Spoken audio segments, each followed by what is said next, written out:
Because I've spent 6 years in the justice system, a question that I often get is, knowing what I know now, would I do it again? Or would I recommend it for somebody else who has been sexually assaulted?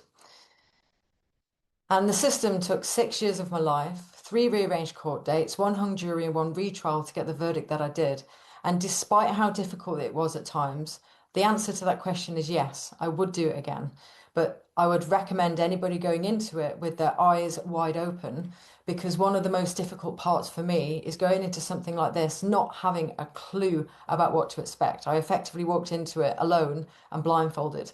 I didn't know what steps were going to be needed in order to get to court. I didn't know what the conditions were in order to get to court. I didn't know how long it was going to take. I didn't know all the twists and turns that I was likely to be faced with. I didn't know all the different eventualities that I was likely to be faced with. And it's one of the reasons why I'm creating this channel. So if anybody else is on the cusp of going to the police, then by watching the content that I release on this channel, then at least they're able to go into this with their eyes wide open, and it can be a much more palatable experience. And that doesn't mean it will be easy in a bed of roses, but it's likely to be much more easy to survive rather than just going into it and just keep getting punched by the system. So the key things that I would recommend for people to be aware of is, first of all, the length of time it's likely to take. If you get through to having your case accepted by the CPS and you do get to court, from beginning to end, you're looking at years. I haven't known anybody that has taken less than years. It isn't a quick process. And there's so many other people in the queue. You're just one of many that is just waiting for this thing to happen. Even if your police officer or the police station that is actually managing it get through the detail quickly and get it over to the CPS, you're likely to wait years for the CPS regardless. I guess that kind of highlights the point that actually, even if you go to the police, it doesn't mean that the police will accept your case. And even if the police take on your case and follow through with the investigation, it doesn't necessarily mean that the CPS are going to accept your case. So there's different milestones in order to have to get through in order to get to court anyway. And not everybody that goes into this is guaranteed that particular thing to happen. The other obvious one is the experience that it's possible to get from the police. I was very, very fortunate that I landed a police officer who led my case, who was brilliant, and she was very integral, very honest, and she stuck with me for the whole 6 years. And I can't tell you how grateful I am that I had that particular person. However, that isn't everybody's case, but that doesn't mean that I'm a one-off. I know other people that also say that they had an amazing experience from the police and they couldn't trump it, they couldn't ask for any more. But I have also heard many horror stories, and we read it in the media all the time about how people have been mismanaged, or it gets passed from one officer to the next, and you kind of feel that you've got to chase it all the time, or it takes too long, or you get maybe somebody incompetent. So just being aware that you could get a good or bad service from the police just makes it a little bit easier. So you're a bit more prepared based on which one that you might get. Another thing with the CPS as well is the dates that you have set in from the CPS are likely to change. I don't know if that's everybody's story, but from everybody that I've spoken to that I've got as far as being accepted by the CPS, court dates have been changed. And I'm going to have to make a video on why that is the case. But don't just assume if you're going to have one court date that it's going to happen.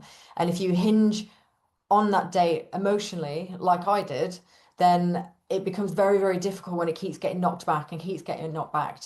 And the longest mine was knocked back was 9 months. But I spoke to a guy a couple of weeks ago, he's just had his case knocked back 2 years.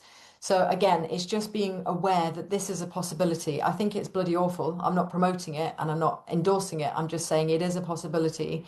And again, just being aware of it can help you be more armed about it. Once the CPS take your case, you have to also remember that it's their case and it's not your case anymore. You are simply a cog in a bigger machine, and you become effectively the chief witness for a case where they're prosecuting the person that assaulted you. So at that point, you become the facts, the evidence, the detail. It's not a place of empathy. Don't expect people to really give a flying monkeys about how you feel, but you are literally there to reveal the facts and the figures that they need to take it to court. Now, that didn't really bother me because I had a really strong network around me. But again, if you expect something like empathy and people to understand you as it being your case, when technically it's not your case at that point, it can be quite uncomfortable, shall we say. And I think the part that I did struggle with that is that because it isn't your case and it is their case, they effectively get to choose which parts are played in court and which parts are discussed in court, and you don't really get any say over it. So they will decide the best approach. They will decide which parts need to be blocked or dropped, or parts that you can talk about and parts that you can't talk about.